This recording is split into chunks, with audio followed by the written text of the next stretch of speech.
iti.exe, épisode 2, on y va, c'est parti, allez.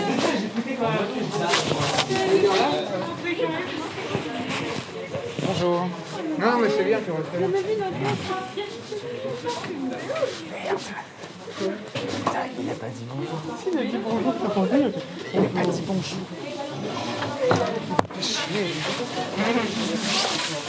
Ah là là, tu commences à... Je vais voir le téléphone, il est accroché.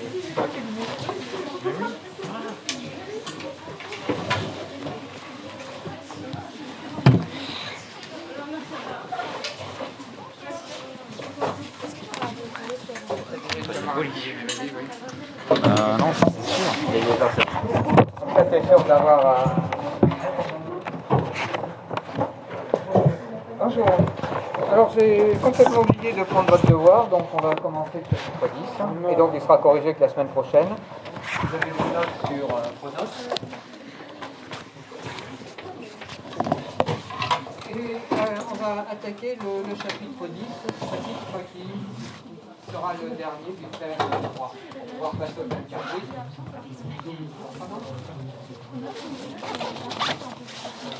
Alors oui, il me manque des devoirs. Je ne sais pas où ils sont passés. Je n'ai pas trouvé. Il y a Axel aussi, sur l'île, qui n'a pas eu ses copies. Ouais. Discussion. Je m'en suis aperçu quand... moi, je les ai tous corrigés, donc il me manque des copies. C'est celui d'Axel aussi. Il m'a dit qu'il l'avait laissé sur la table. Mais je sais pas.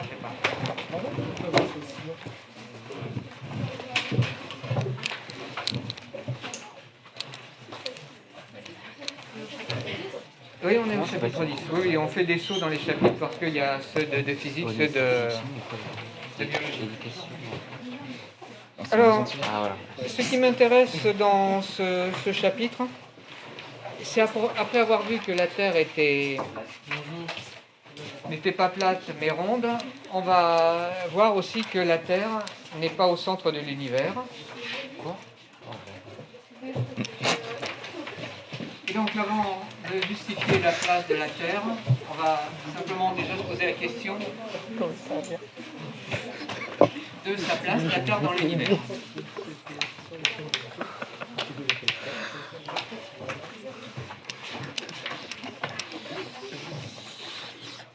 Alors, ça correspond donc au chapitre 10 de votre livre. Et la première chose que l'on va essayer de comprendre, c'est pourquoi les hommes ont proposé de placer la Terre au centre de l'univers. Donc on va déjà développer le titre suivant. Donc pourquoi Pythagore et son dogme du cercle?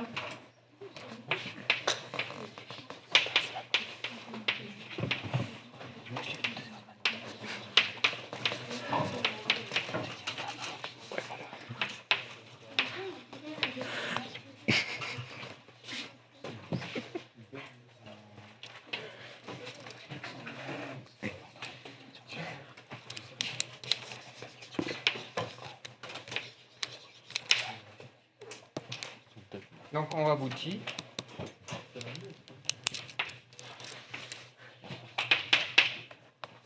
Donc au modèle géocentrique.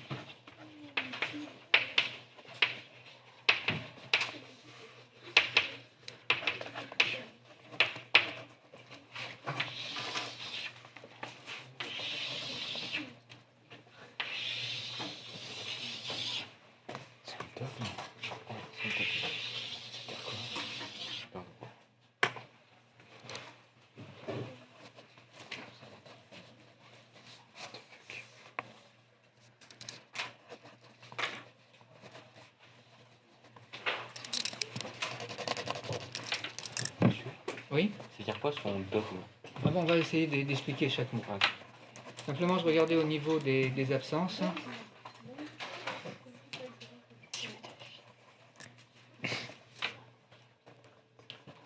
Alors d'abord, Pythagore.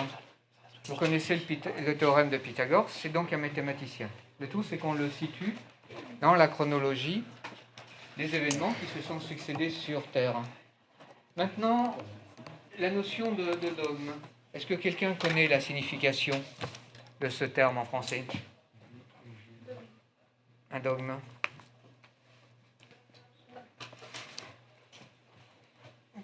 Est-ce qu'un dogme, c'est la même chose qu'une hypothèse? Oui. Est-ce qu'on peut faire des hypothèses? Oui. Oui. Donc, on étudie un phénomène et on essaye de l'expliquer. Un dogme, c'est quelque chose qui est différent. On propose une idée et cette idée est vraie. On impose quelque chose qui sera la vérité.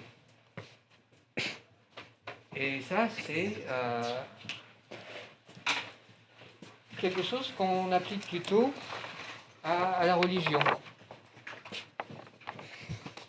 Maintenant, pourquoi associer le mot dogme au mot cercle? Est-ce que le cercle est un objet mathématique simple? Pour décrire un cercle, il suffit d'avoir le rayon, et ça ne dépend que du rayon. Donc, ce que cherchent les mathématiciens grecs et les philosophes grecs, c'est d'expliquer le monde par des choses très simples. Et quelque chose qui a été imposé par les dieux. Les dieux ont fait quelque chose qui marchera tout le temps.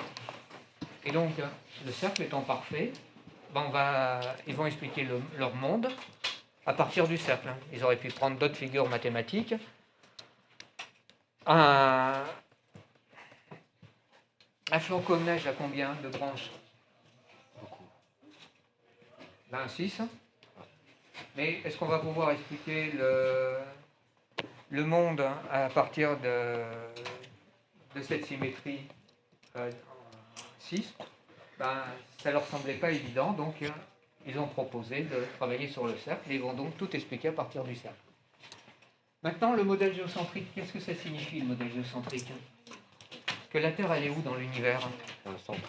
Elle est au centre. Donc ça les arrange de placer la Terre au centre de l'univers. De toute façon, ils connaissent que la Terre. Et donc, tout va être construit autour de cette théorie de la Terre au centre. Maintenant, il faut s'assurer que tout est cohérent. Alors,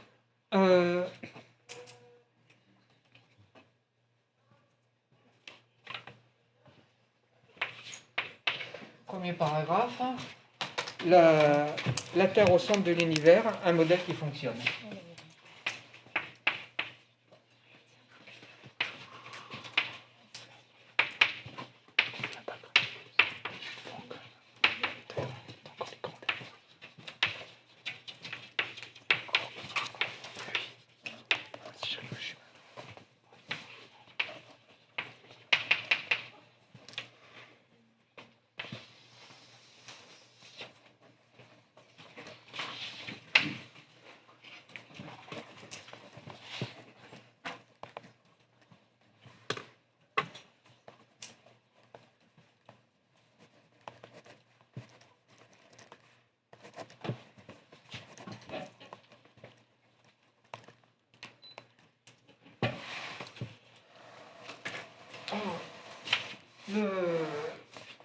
Je me base sur les documents de votre activité, donc une de la page 164.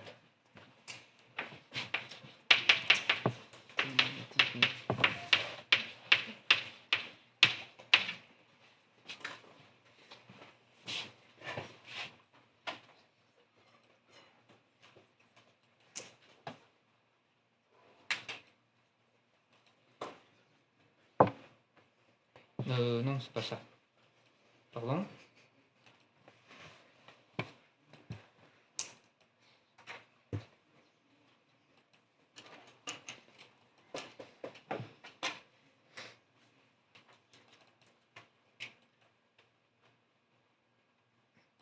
Voilà.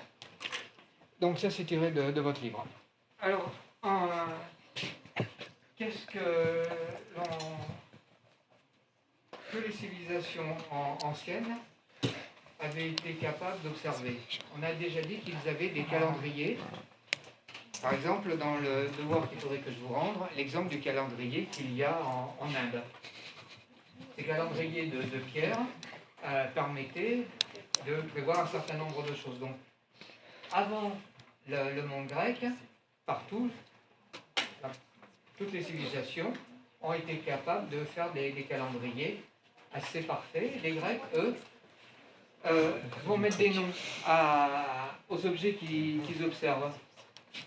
Il y a des objets qu'ils appellent étoiles, qui se trouvent donc sur la voûte céleste et qui permettent de décrire les constellations. Et ces constellations, elles ne changent pas au cours de... Leur position est plus ou moins basse sur l'horizon, mais par contre, la disposition des constellations entre elles, elles ne bougent pas, ces constellations. Par contre, les planètes, elles, on va employer le mot grec planète avec la signification espérante. Ils s'aperçoivent qu'au cours de l'année, il y a plein de variations. Et ils distinguent donc un certain nombre de planètes, ils en comptent 7. On a des planètes qui se lèvent à l'est et qui se couchent à l'ouest, et qu'on peut suivre jour après jour dans le ciel sur une année, mais on a aussi donc un mouvement régulier du Soleil, et la Lune, c'est pareil, mais simplement la Lune, il y a des phases de la Lune. Voilà pour les observations du ciel. Et on va considérer que, comme ce mouvement pour les hommes sur Terre, si on prend le référentiel terrestre, ce mouvement, c'est bien des mouvements circulaires, d'où l'intérêt d'utiliser le cercle.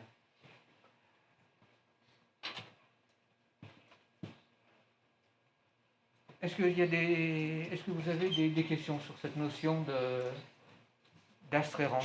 C'est bon? Alors, on va progresser dans les idées. Donc, on a commencé par Pythagore. Maintenant, on va s'intéresser à Platon. Et pour bien comprendre pourquoi on peut utiliser les constellations des zodiaques, Platon se met à introduire cette notion de sphère fixe sur lequel donc toutes les constellations sont placées, et c'est cette voûte céleste qui tourne. Par contre, pour les planètes, c'est plus complexe, parce que si certaines planètes sont bien sur des cercles, pour expliquer le fait que nous savons que la Lune tourne autour de la Terre, mais que la Terre tourne autour du Soleil, avec une Terre au centre, ça devient plus délicat d'expliquer le mouvement de la Lune. Sauf que les Grecs étant de bons mathématiciens, ça ne va pas les empêcher de trouver des mouvements avec des cercles emboîtés. Et ces cercles emboîtés vont bien donner des calendriers conformes à ce que l'on observe. Il y a une autre chose qui apparaît aussi dans la notion de dogme. Pour les Grecs, il n'y avait que 4 éléments. Alors, quels sont ces 4 éléments?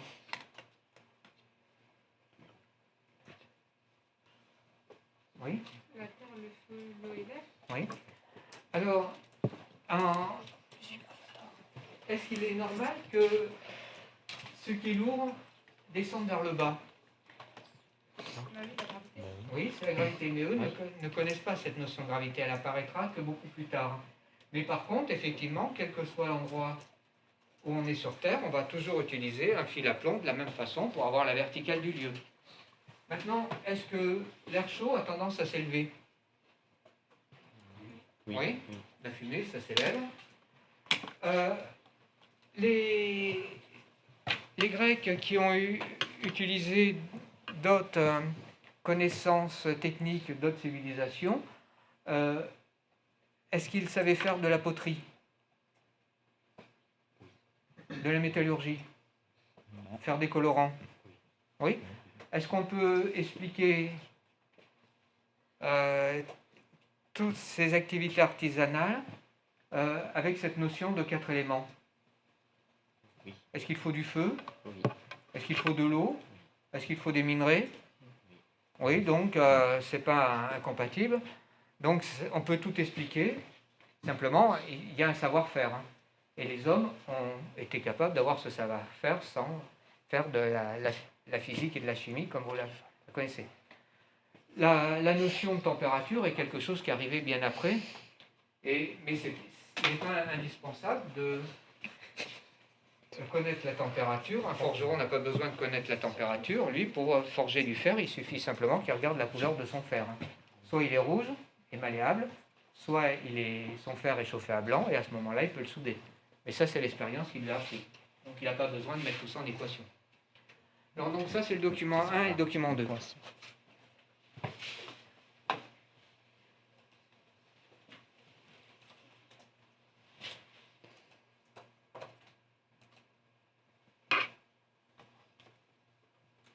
Alors, il y a une autre notion. Les Grecs sont de bons mathématiciens. Et ce qu'ils aiment, c'est la musique. Et la musique des Grecs est harmonieuse. Est-ce qu'il y a d'autres civilisations qui ont une autre façon de faire de la musique, mais est-ce que c'est aussi quelque chose d'harmonieux pour les hommes qui pratiquent cette musique ?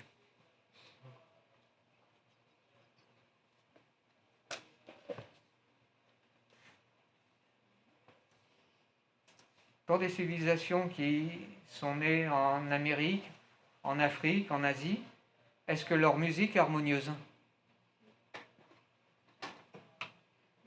Oui, forcément.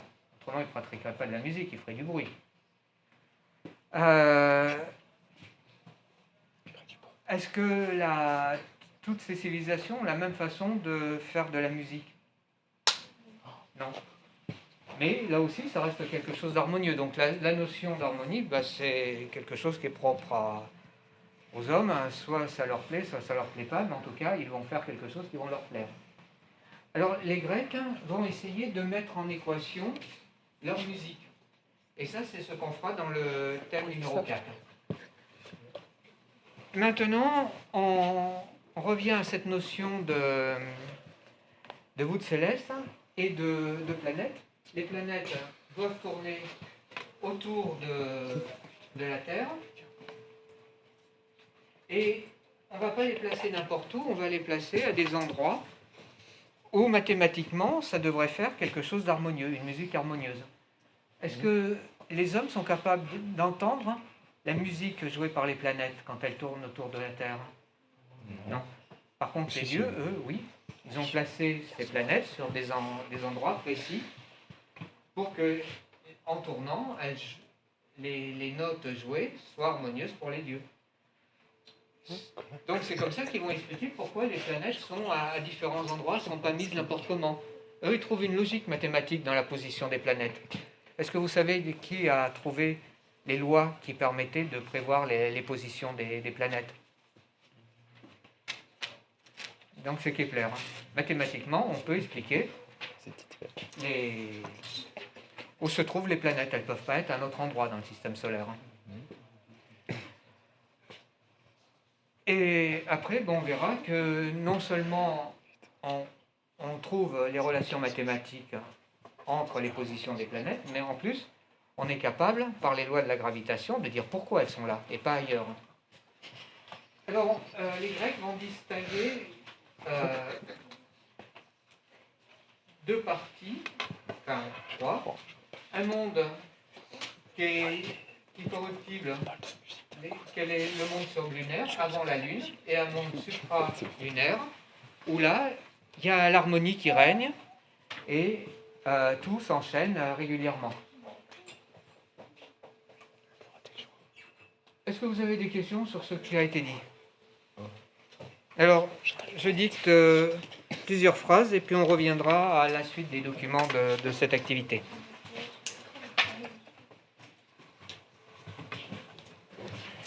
Les mathématiques. Donc je dis, les mathématiques sont considérées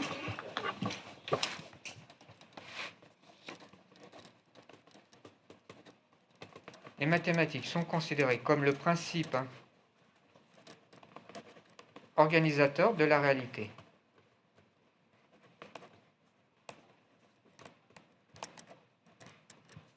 Les mathématiques sont considérées comme le principe organisateur de la réalité. Les mathématiques sont considérés comme le principe organisateur de la réalité. Le Dieu qui règne. Le Dieu qui règne est un Dieu géomètre et musicien. Le Dieu qui règne est un Dieu géomètre et mathématicien. Le Dieu qui règne est un Dieu géomètre et musicien, virgule, ordonnateur d'un monde harmonieux, ordonnateur d'un monde harmonieux, Attendez, monsieur. Avant, c'était quoi mathématiquement? un Dieu géomètre et mathématicien. Le Dieu qui règne est un Dieu géomètre musicien, pardon. Un Dieu géomètre et musicien. Un Dieu harmonieux. Un Dieu géomètre et musicien, virgule, ordonnateur d'un monde harmonieux,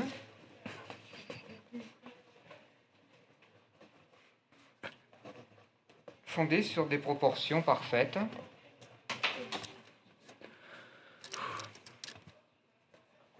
donc ordonnateur d'un monde harmonieux, fondé sur des proportions parfaites, reflétant la perfection divine.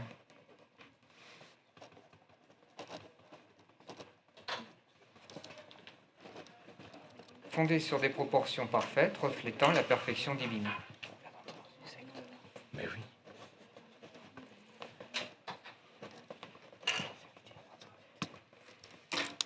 Fondé sur des proportions parfaites, reflétant la perfection divine. Point.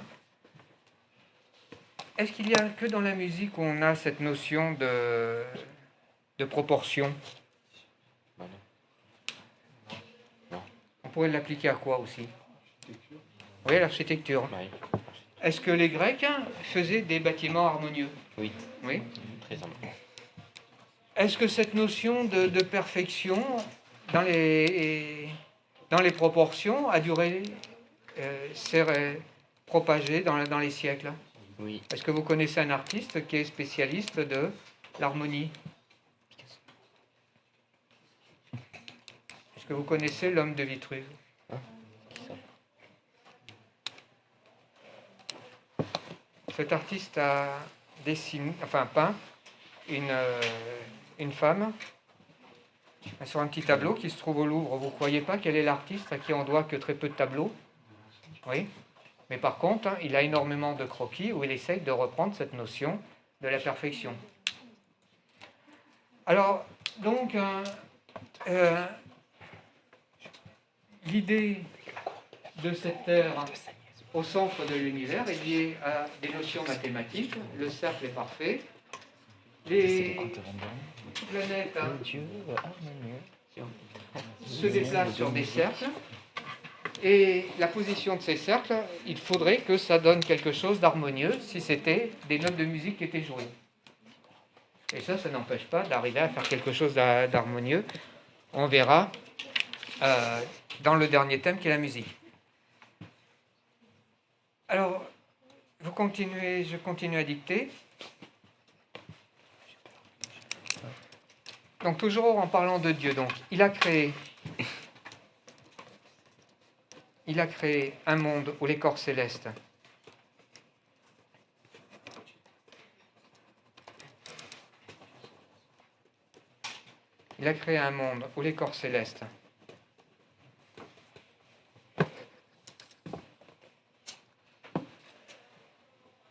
Les nains.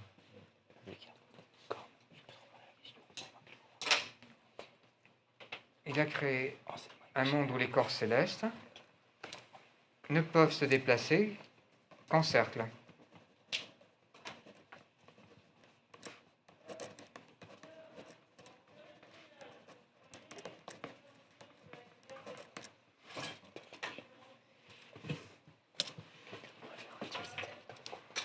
Il a créé un monde où les corps célestes ne peuvent se déplacer qu'en cercle. La sphère des étoiles fixes, c'est-à-dire la voûte céleste, c'est une sphère. Les planètes se déplacent sur des cercles.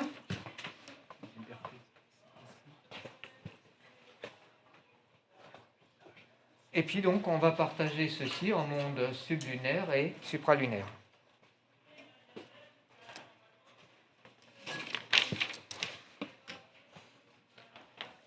Alors, phrase suivante. En dessous de la Lune.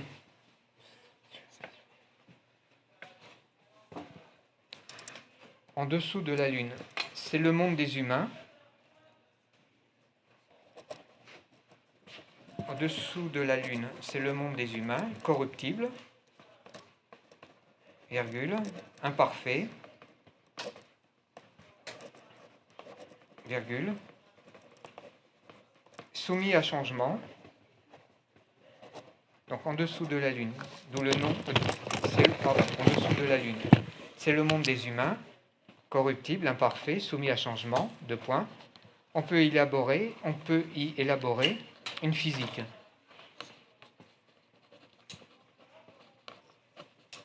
On peut y élaborer une physique.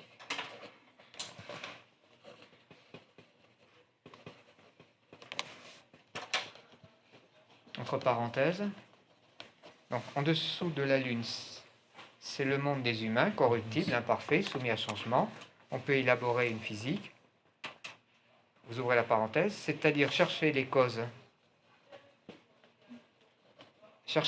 naturelles aux phénomènes physiques observés.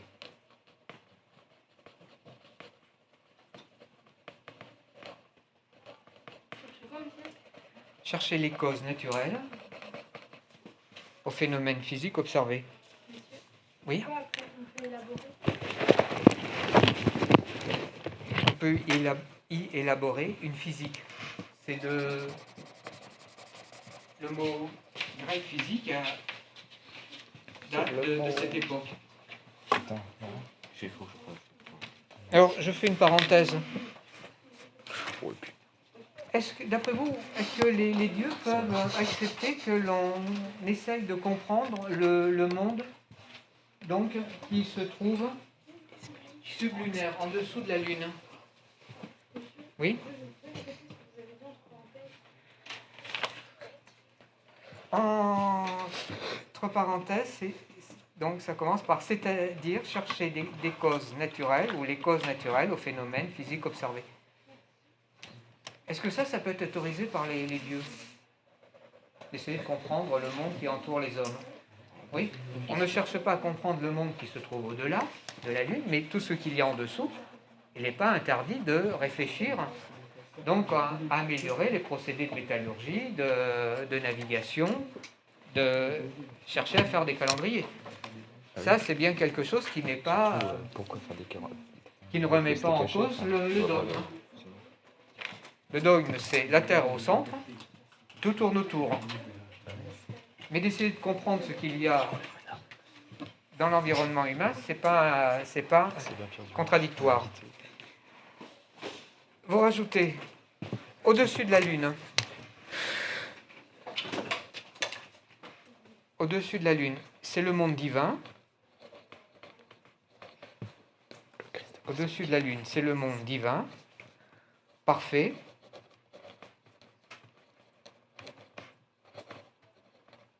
C'est le monde divin, parfait, incorruptible, éternellement identique à lui-même.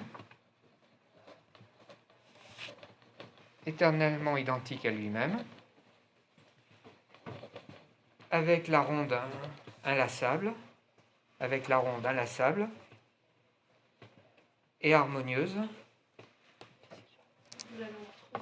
Oui, monsieur. Alors, au-dessus de la Lune, c'est le monde divin, parfait, incorruptible, éternellement identique à lui-même, avec la ronde inlassable. Inlassable. Ah. Inlassable. La ronde. La ronde inlassable. On a... Elle tourne, mais de manière inlassablement. Il n'y a pas besoin d'un moteur pour les entraîner. C'est quelque chose qui est divin, on va pas. Donc, avec la ronde inlassable et harmonieuse, des astres dans le ciel. Ils ne sont pas placés n'importe où, ces astres, il faut que ça soit harmonieux. Avec la ronde inlassable et harmonieuse, des astres dans le ciel.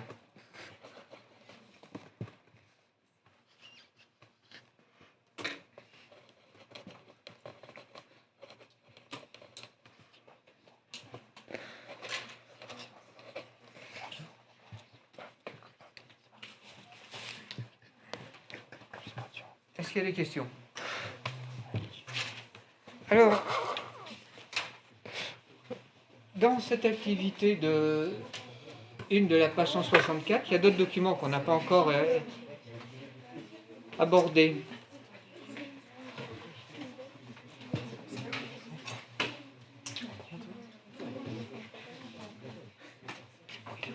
Alors, malgré tout, il y a des choses qui coincent dans leurs observations. Alors, il va falloir essayer de trouver une explication logique. Ah, il y en a pas en fait. Tu sens les photos. Pourquoi Là, c'était caché et haché? Il est important pour les hommes d'établir des calendriers. Donc, d'avoir mis les planètes sur des cercles et de savoir faire des mathématiques, ça leur permet de prévoir l'avenir, c'est-à-dire prévoir les saisons. Et puis donc, où se trouvent les étoiles ou les constellations, et par exemple, les signes du zodiaque. Mais des fois, ça ne marche pas. Et c'est par exemple le cas de Mars. On a dit que les planètes se levaient à l'est et se couchaient à l'ouest. Mais des fois, nuit après nuit, quand on observe la position de Mars, Mars est bien à l'est en début, à un moment de la nuit, puis le jour suivant, la nuit suivante, ça s'est décalé, et ainsi de suite, ça devrait être quelque chose de régulier. En réalité, des fois, Mars revient en arrière. Et vous avez vu ça, je pense, en seconde, avec quelque chose qu'on appelle la rétrogradation de Mars. Ça vous dit quelque chose? Non. Quand on prend des photos successives des nuits étoilées et qu'on replace dans le même repère d'étoiles la position de Mars, on a bien quelque chose qui va d'est à ouest, mais des fois ça revient en arrière et ça fait des boucles. Et c'est ce qu'on appelle la rétrogradation. Donc pour un observateur terrestre, on a l'impression que Mars recule. Alors que si on prenait un modèle héliocentrique avec le centre au milieu, et qu'on refasse le même exercice, là, à ce moment-là, on aurait bien quelque chose qui correspond à une trajectoire circulaire. Donc, ça pose des problèmes, mais comme ils sont mathématiciens, et que eux avaient comme dogme la Terre au centre, on va reprendre des cercles emboîtés pour expliquer les mouvements qui posent problème. Donc, s'il faut changer de repère, ça sera simplement arbitraire et on prend des cercles qui s'emboîtent. Je pense que vous avez déjà vu des systèmes de cercles avec des roues crantées, et puis en faisant tourner ces cercles de plus ou moins de diamètres différents, on va avoir des formes elliptiques. Alors, il y a aussi quelque chose qui pose problème, la précession des équinoxes. Quand on avait parlé des mouvements de la Terre, on avait dit que la Terre tournait sur elle-même, tournait autour du Soleil, et puis il y avait un troisième mouvement qui correspond au fait que la Terre tourne sur un axe de rotation. Et quand vous avez un objet qui tourne sur un axe de rotation, l'axe a tendance à tourner par lui-même. Donc c'est ça la précession des équinoxes. La Terre devrait tourner sur cet axe, mais si cet axe tourne par rapport aux étoiles, forcément, on s'est décalé par rapport aux observations précédentes, on a quelque chose qui est différent. Donc, les saisons ne tombent pas sur un jour bien précis de l'année, sur des laps de temps un peu plus longs. D'une année sur l'autre, on devrait tomber sur le même jour, mais à cause de ce mouvement de rotation, ça décale petit à petit, et ça leur posait des problèmes parce que, comme les civilisations anciennes ont perduré dans le temps sur plusieurs siècles, ce qui était vrai 3-4 siècles avant ne l'est plus forcément après. Donc il faut pouvoir l'expliquer. Et puis il y a autre chose qui pose problème, c'est la brillance des planètes lorsqu'elles sont éclairées par le Soleil.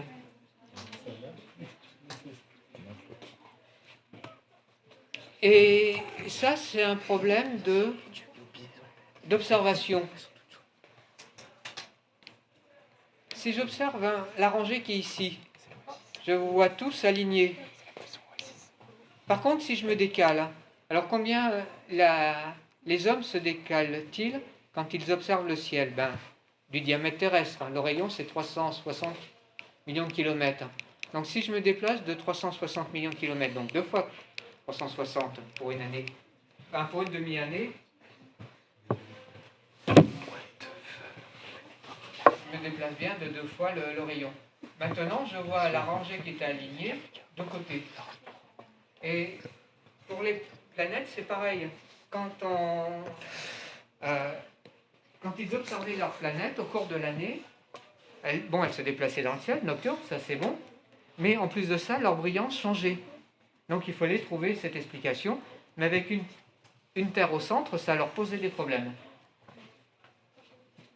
Et puis il y a un dernier point ici, c'est ça c'est le plus facile à observer.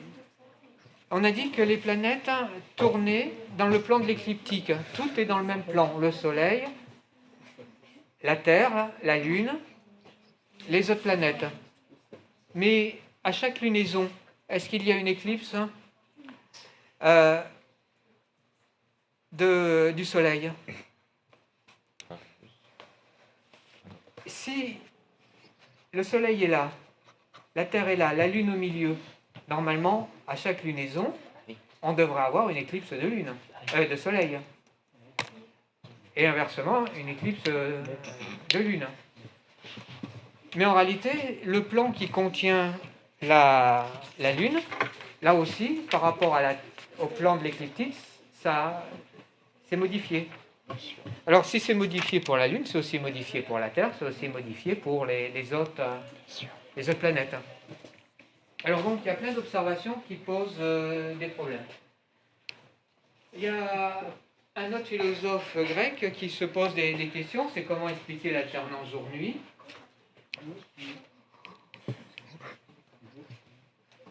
Les sphères, on va essayer de faire des distinctions entre les planètes telluriques et les planètes gazeuses. Elles n'ont pas la même taille, la même composition. Et entre les deux types de représentation, nous savons qu'il y a une zone où il y a des astéroïdes.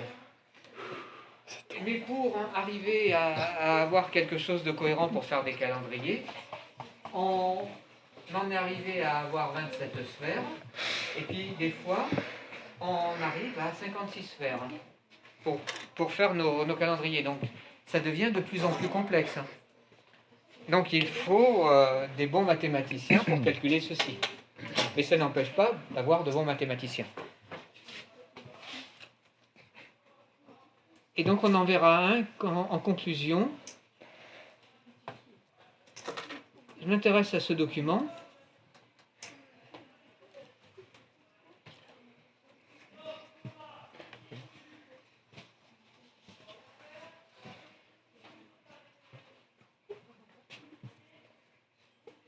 Alors, il y a ce problème, quelle est l'origine de la lumière? Ça, c'est embêtant.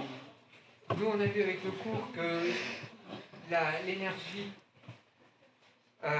rayonnante du Soleil provient des réactions nucléaires au sein des étoiles, mais à l'époque, il n'était pas question d'évoquer la physique des particules. Donc là aussi, c'est quelque chose qui sème des doutes dans les modèles.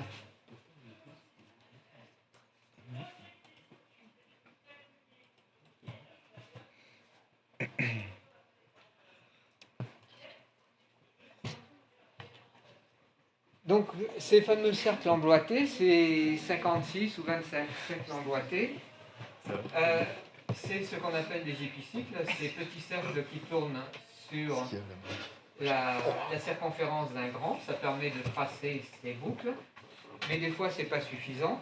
Donc, on est obligé de considérer que le cercle, qui est un objet parfait, n'a pas uniquement un centre, mais il y a aussi deux points particuliers où l'on permet de faire tourner ces petits cercles qui sont nécessaires pour expliquer les trajectoires, la trajectoire en bleu. Alors,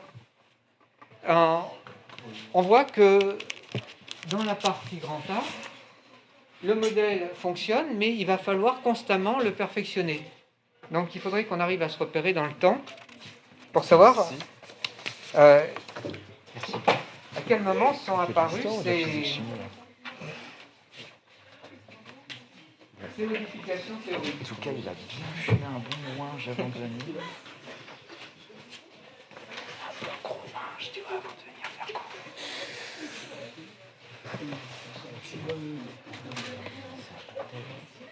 Oh non mais il a bien fumé, viens. Parce qu'il a pris un bon gros ouinge, il s'est bien détendu. C'est pour ça qu'il s'est chié dessus, il s'est pu se contrôler. Oui, le ouinge.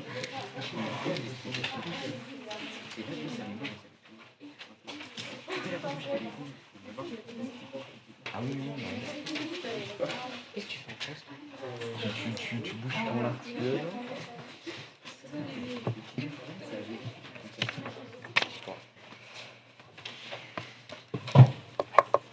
Alors, on va reprendre ce document. Donc, la personne qui a décidé de faire ce programme d'enseignement scientifique s'est axée sur les connaissances du monde grec. Pourquoi? Parce qu'on a hérité de ces connaissances.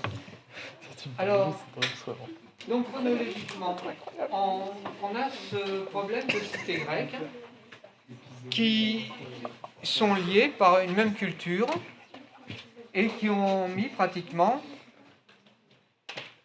sous leur domination la Méditerranée. Et dans ces villes, ces ports, on a un certain nombre de philosophes qui sont aussi des mathématiciens. Et donc, on a déjà évoqué dans un cours de mathématiques Thalès, Pythagore. Et c'est eux qui vont essayer de structurer les idées religieuses de l'époque. Alors, les Grecs sont en compétition avec d'autres civilisations. Ils ont hérité beaucoup des Égyptiens, mais vous avez aussi un autre empire qui se développe, c'est l'Empire perse. Et il y aura des guerres entre les Grecs et les Perses. Je pense que vous connaissez la guerre de Troie. Oui. Alors donc, le monde antique a fait l'objet de grandes batailles. Et nous avons ici un événement important, c'est la rédaction de la Bible à Babylone. Et nous sommes autour de 500 ans avant Jésus-Christ. Et ces textes qui sont écrits à Babylone va être à l'origine de plusieurs grandes religions monothéistes. Les Grecs sont polythéistes, les Romains aussi, mais ça n'empêche pas à l'époque de commencer à mettre les bases d'une religion basée sur un seul Dieu. Alors, j'ai évoqué le problème de ces cités grecques. Elles vont finir par s'unir. Mais certains des philosophes, n'étant pas d'accord avec les autres, auront tendance à s'exiler dans d'autres colonies. Soit ils adoptent les idées dominantes des cités grecques, et notamment d'Athènes. S'ils les adoptent, c'est parfait. S'ils ne les adoptent pas, soit ils sont amenés à s'exiler, soit ils sont punis, et donc généralement c'est par la mort. Alors,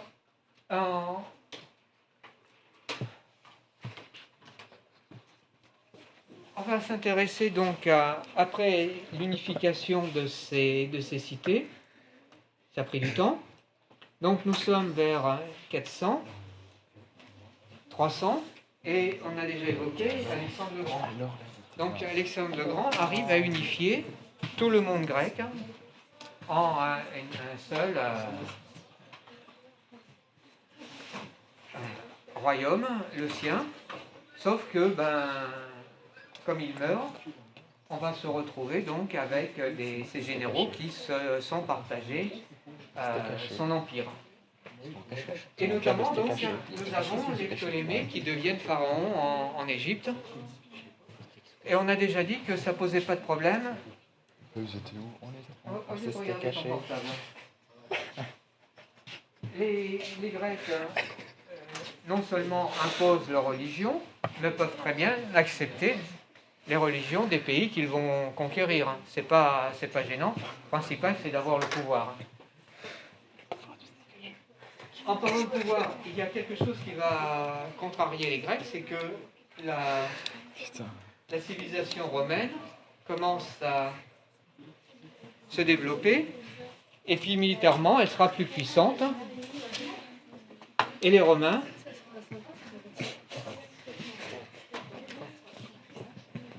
donc arrivent à détruire cette unité grecque. Mais les Romains récupèrent aussi les connaissances des Grecs. Est-ce qu'ils ont raison de récupérer leurs connaissances? Bah oui. Oui. C'est la même culture pratiquement. Ouais. Donc ça serait bête de tout refonder, tout reprendre. C'est normal. Hein. Et maintenant donc, on se retrouve avec un peuple qui domine le monde méditerranéen. Donc la Gaule, l'Égypte sont conquis. On arrive à l'an 0, qui sera le début de l'ère chrétienne. Simplement ici, au niveau des connaissances, qu'est-ce qu'on a? On a toujours des mathématiciens qui apparaissent dans ce qui nous intéresse. Et puis, on introduit un mot nouveau que je n'ai pas évoqué. On a parlé d'astronomie, mais d'astrologie. Quelle différence y a-t-il entre les deux termes? L'astronomie, donc, on étudie le ciel, on place les planètes, on est capable de faire des calendriers basés sur la position des planètes, des étoiles. Et l'astrologie,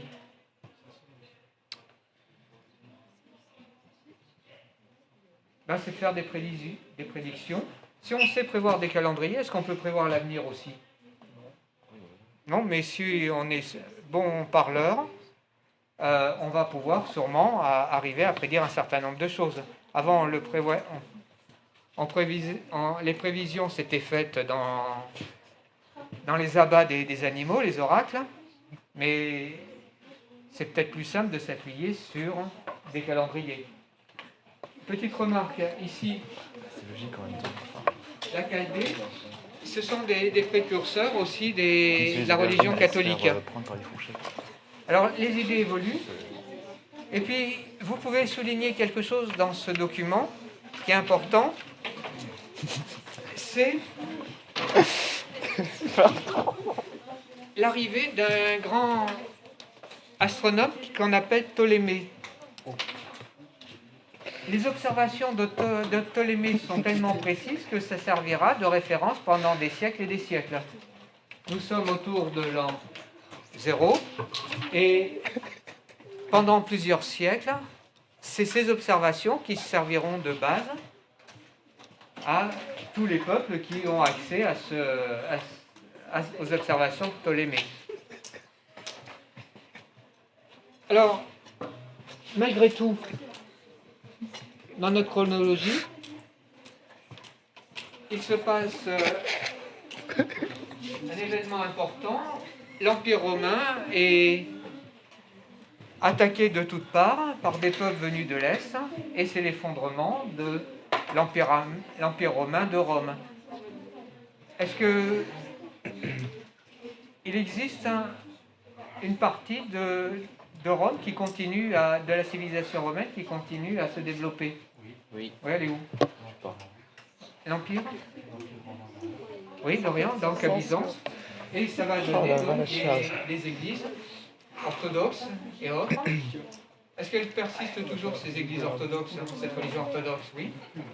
Et notamment avec la guerre d'Ukraine et la Russie, ce sont des deux églises qui sont pratiquement sœurs. Par contre, l'Empire romain d'Occident, étant le siège de guerre, plutôt de possession de territoire, tout ceci s'effondre et on parle des pères, hein, donc de l'Église, qui vont essayer de réécrire les documents anciens. On a déjà évoqué ce problème avec le problème de la terre plate. C'est les pères, hein, donc ce qui est noté pères de l'Église, qui vont définir cette notion de terre plate et de terre au centre de l'univers. Alors, s'il n'y a pas de remarques sur cette période, donc, qui se termine, la partie qui nous intéresse se termine avec les grandes invasions, on verra la prochaine fois que c'est à partir de cette époque qu'on va continuer à faire des observations astronomiques et perfectionner le modèle, et voir s'il est perfectionnable ou pas.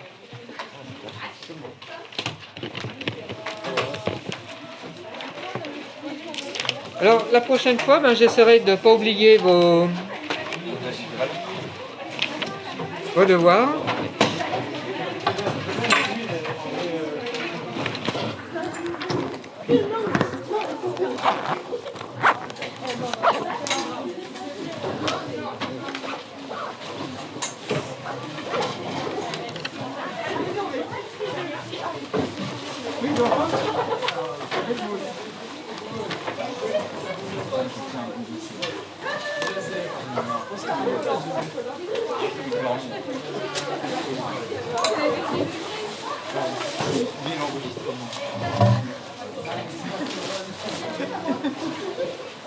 Bon.